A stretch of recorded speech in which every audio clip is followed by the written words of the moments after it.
बिस्मिल्लाहिर्रहमानिर्रहीम। अस्सलाम वालेकुम। कैसे हैं आप सब लोग? उम्मीद है आप सब लोग खैरियत से होंगे। आज जो मैं आप लोगों के लिए रेसिपी तैयार करूंगी वो है हम सब के फेवरेट बेसन के पराठे। बहुत आसानी से बन जाएंगे। ये इतने आसान पराठे हैं कि जो बिगनर्स हैं वो भी आराम से ये पराठे बना लेंगे। बहुत ही खस्ता क्रिस्पी ये पराठे तैयार होते हैं और सर्दियों में तो अक्सर हमारे घर में ये वाले पराठे बनाए जाते हैं। तो इस रेसिपी के साथ भी आप लोग ये पराठे ज़रूर ट्राई कीजिएगा। थोड़ी सी डिफरेंट रेसिपी है लेकिन मज़े की रेसिपी है। मेरे वो व्यूअर्स, वो मेरे बहन भाई जो चैनल पे अभी नए हैं आए हैं तो चैनल को ज़रूर सब्सक्राइब कर लीजिए, बेल नोटिफिकेशन को भी ज़रूर ऑन कर लीजिएगा। रेसिपी को शुरू से आखिर तक देखने के बाद रेसिपी अच्छी लगे तो रेसिपी को लाइक ज़रूर कीजिएगा और कमेंट बॉक्स में कमेंट ज़रूर दीजिएगा और अपने कंट्री का नेम ज़रूर राइट कीजिएगा कि किस कंट्री से आप लोग मेरी वीडियो देख रहे हैं, ताकि मैं स्पेशली आप लोगों का थैंक्स अदा कर सकूँ। रेसिपी को स्टार्ट करते हैं। किसी भी कप की मेजरमेंट ले लीजिए आप। यहाँ मैंने 2 कप बेसन लिए हैं और 1 कप जो है वो गेहूं का आटा इसमें शामिल किया है। आप बराबर से भी क्वांटिटी ले सकते हैं, 2 कप बेसन 2 कप गेहूं का आटा, लेकिन मुझे 2 कप बेसन 1 कप गेहूं का आटा रेशो सही लगता है क्योंकि इसमें बेसन का जो है वो ज़्यादा जायका महसूस होता है। इसमें फिर कुछ मसाले मैंने इसमें शामिल किए हैं जिनमें मैंने half teaspoon red chilli powder डाला है, हाफ़ टी स्पून पिसा हुआ धनिया शामिल किया है, 1/4 टीस्पून हल्दी शामिल की है, 1 टीस्पून नमक शामिल किया है और कुछ मसाले मैंने इसमें ड्राई रोस्ट करके डाले हैं। आप चाहें तो वैसे भी डाल सकते हैं, लेकिन अगर ड्राई रोस्ट कर लेंगे तो मसालों का जो मज़ा है वो दुगना हो जाएगा। तो जो मसाले मैंने रोस्ट किए हैं उनमें मैंने हाफ़ टी स्पून साबुत धनिया इसमें शामिल किया है, हाफ़ टी स्पून ज़ीरा लिया है, हाफ़ टी स्पून सौंफ ली है, हाफ़ टी स्पून अजवाइन ली है और हाफ़ टी स्पून मैंने इसमें कुटी हुई लाल मिर्चें शामिल की हैं। इन तमाम मसालों को मैं बिल्कुल हल्की आंच पे ड्राई रोस्ट करूँगी। जब इनमें से अच्छी सी स्मेल आना शुरू हो जाएगी तो मैं इसको दरदरा सा पीस लूँगी।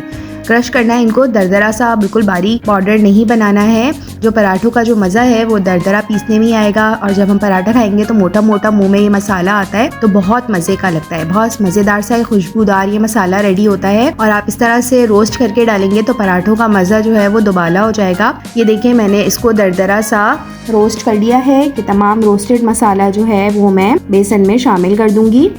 हाफ़ कप बिल्कुल बारीक चॉप की हुई प्याज इसमें शामिल की है। 4 से 5 मैंने हरी मिर्चें ली थी, उनको भी मैंने बिल्कुल बारीक फाइन चॉप कर लिया है। हरा धनिया लिया है, जितना हो सकता है अच्छा ज़्यादा हरा धनिया डाल लीजिएगा, फ्लेवर बहुत अच्छा आता है। 1 गिलास फ़िलहाल मैंने इसमें पानी लिया है, लेकिन सारा एक साथ नहीं डालेंगे, बिल्कुल थोड़ा थोड़ा करके जो है वो आप इस मिक्सचर को मिलाएंगे, मिक्स करेंगे। इसका जो आटा है वो जो नॉर्मल आटे से थोड़ा सा सख्त गूंदा जाता है और इसको स्टे देना बहुत ज़रूरी होता है बेसन के आटे को। यहाँ पर मैंने 2 टेबल स्पून घी के भी शामिल किए हैं, इससे जो हमारा पराठा है बहुत खस्ता बनेगा और इसे आप बग़ैर घी के भी फ्राई कर सकते हैं, दोनों तरीक़ों से। देखें आटा बहुत ज़बरदस्त सा गूंद चुका है। थोड़ा थोड़ा पानी डाल के मैंने इस आटे को गूंदा है, ना ज़्यादा सख्त है ना ज़्यादा नरम है और 1/4 कप पानी हमारा 1 गिलास में से बच भी गया है। इसको आधे घंटे का रेस्ट ज़रूर देंगे ताकि आटा सेटल डाउन हो जाए। फिर इसके बाद हाथों में खुश्की लगा के पेड़े बनाइए। जिस तरह से हम रोटी के पेड़े लेते हैं बस उसी साइज़ के आप पेड़े ले लीजिए। बस ये फ़र्क है कि तो रोटी का जो आटा बेलता है वो बहुत बारीक बेलता है, इसको हम थोड़ा सा मोटा बेलेंगे।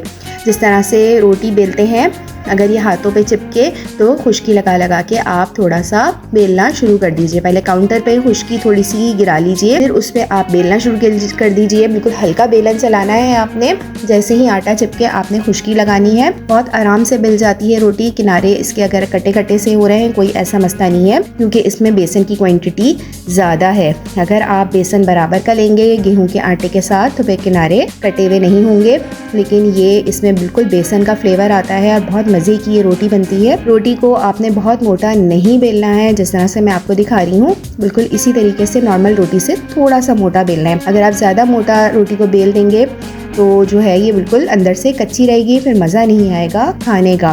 तो प्याज भी आप लोग ज़रूर शामिल किया करें, इससे जो है हमारा जो पराठा है वो अंदर से ड्राई नहीं होता, बहुत जूसी बनता है। बस इस तरह से आपने बेलने के बाद तवे को गर्म कर लीजिए। पहले इसको घी में लगा लीजिए, अच्छी तरह से ग्रीस कर लीजिए। फिर ये जो हमने पराठा बेला है हल्के हाथ से आप तवे पे डालिए और बस अब इसको आपने सेकना है 2-3 मिनट तक।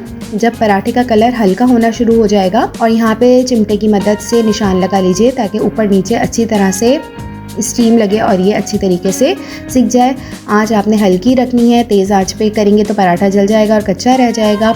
जब ऊपर से आपको हल्का कलर नज़र आए तो आप पराठा पलटिए और फिर गर्म घी लगाना शुरू कीजिए। आप इसको बगैर घी के भी सेक के खा सकते हैं, वैसे भी बहुत मज़े का लगता है। शुगर पेशेंट्स के लिए तो बहुत बेहतरीन है ये बेसन की रोटी, और इससे वेट गेन भी नहीं होता और आपकी शुगर भी कंट्रोल में रहती है। तो इस तरह से आपने घी लगा लगा के इसको सेकना है, घुमा घुमा के चिमटे की मदद से। उस वक्त तक सेकना है कि इस पर अच्छा सा गोल्डन कलर आ जाए। अभी मैं सेक रही हूँ तो बहुत मज़ेदार सी खुशबू फैली हुई है पूरे घर में। बहुत मज़े के बेसनी पराठे बनते हैं और बहुत आसानी से बन जाते हैं, इसमें ज़्यादा टाइम भी नहीं लगता। बहुत अच्छे से हमारे क्रिस्पी ये बेसनी पराठे तैयार होते हैं। देखिए मैंने अलट पलट करके इसको अच्छी तरह से सेक लिया है और कलर भी कितना ज़बरदस्त आया है इसका। बस इसको प्लेट में निकाल लीजिए और लाल लहसुन मिर्च की चटनी के साथ इसको, ये देखिए मैं आपको तोड़ के भी दिखाती हूँ कितने खस्ता बेहतरीन सी ये लहसुन मिर्च की चटनी बनती है, फ्राई की भी है।